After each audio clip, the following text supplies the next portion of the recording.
So if you're in the housing business, you might see some boom times ahead, and I think you'd be correct. Maybe we should not be surprised then that the housing developers are starting to think creatively about what new housing actually looks like in Oregon. Out in Central Oregon, it's single-family homes, but they're a lot smaller than what you might be used to. The New York Times looked into that trend, and they have a piece that we think is worth your time.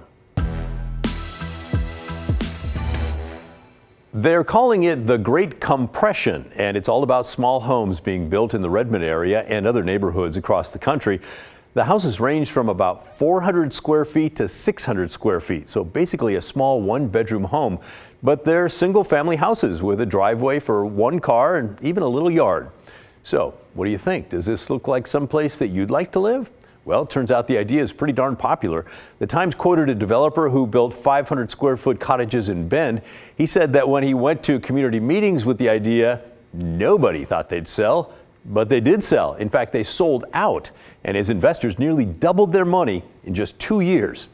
So, who's buying those small homes? The Times featured a man named Robert Lantner who moved to Redmond from the Portland area. He had owned a condo in Portland, but he didn't like all the building's rules and the closeness to neighbors, and he said he wanted to own a place, not rent. But the median home price in Bend, get this, it's now around $700,000, the median price. Lantner paid less than $300,000 for his little house. Also interested in the mini homes, younger buyers who are being priced out of the market by older homeowners.